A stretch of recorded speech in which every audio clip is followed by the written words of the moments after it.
let's first introduce Dr.GanesanBalachander. May I invite Dr. Please to come over, first light the lamp.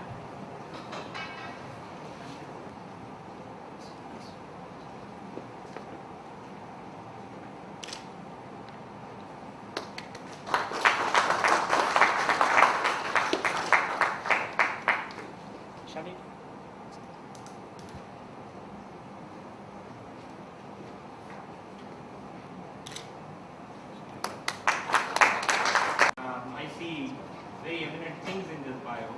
He's been an executive board member of Ashoka, ATREE, which is Ashoka Trust for Research in Ecology and Environment. So it's most appropriate to speak about the sustainability part of business, and has been appointed as one of the 8 consortium directors of Consultative Group on International Agricultural Research.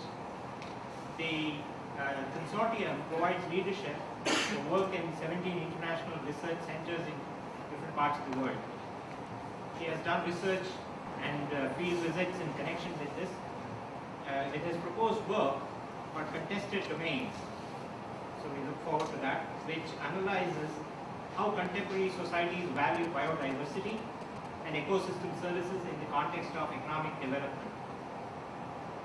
He is responsible for South Asia. He has been responsible for South Asia for the Ford Foundation, which is based in New Delhi.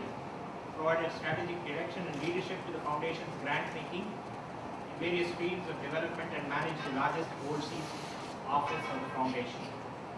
He is the Deputy Director and Chief Financial Officer of Compatible Ventures Group, a nature conservancy based in Arlington, Washington, Virginia, and then consultant to the Foundation for Revitalization of Local Health Traditions.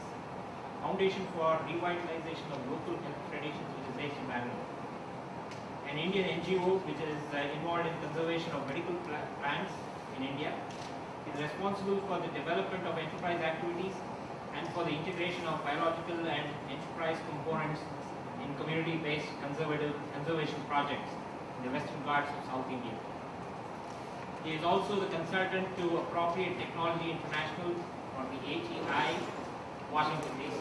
So these are all previous life. Previous life. The previous life leads to the current life. We are very, very happy to have you here, sir. Welcome, and I would invite Dr. Balachander to address the gathering. Since there was a reference to sustainability and so on, what I say now may be very basic, but I think this is the heart of what we need to realize. When you look at and I'll relate it with an experience. Are we going to do these case studies now or later? So maybe I have another session, right? See, this word sustainable is an overused word. It's very unsustainable the way we use this word. Everything becomes sustainable. Sustainability for what? Is it just a single bottom line? We need to sustain our profits. GDP has to continue to grow. Stock market has to continue to go up. Real estate prices has to continue to increase. These are not sustainable. There are business cycles. But if you don't understand how these are linked to some of the most basic needs of society, not just humans, other forms of life as well, whether it's the air, the water, the soil, all these are very much part of the ecosystem in which we live. If we lose sight of that, it's the story of the 7 blind men in Hindustan. We touch one part and say, well, this is what it feels like. If we don't have this whole complex and complicated picture, we will not even be able to attempt to address the issue of sustainability. So, I think this is a very basic term, but the 3 basic principles of sustainability have to do with not using resources at a rate faster than they are generated. Now, this could be the air, the water, the soil, the pollination services, and other ecosystem services. If we use them faster, we're obviously mining the capital. We're not living off the interest. And of course, we don't really fully understand by removing, let's say, all the 100 or 1000 amla fruits or mango fruits or other species which are dependent on them, how they are going to be deployed. So we really are drawing a box and then saying, well, they are sustainable within this narrow sphere or confines of these within these parameters. The second basic principle is that the pollutants, this law of entropy, anything that we do, there will be a waste material generated. Are the waste and the pollutants, are they going to be within the capacity of the ecosystem to absorb and to address in terms of rendering it harmless?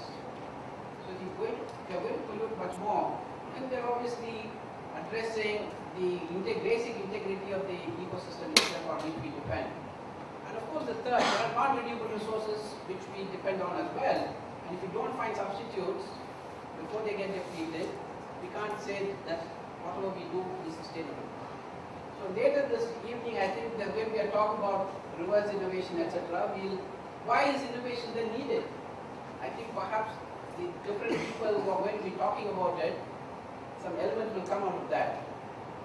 So the fact that MYRA is talking about sustainable business innovations, it's not just for the business to benefit and to profit, but it's situated within the larger society, the ecology, etc. So I leave it at that. We'll have some interesting case discussions as well, and then we'll see what the panel and the others here can challenge us on some of these things. Thank you.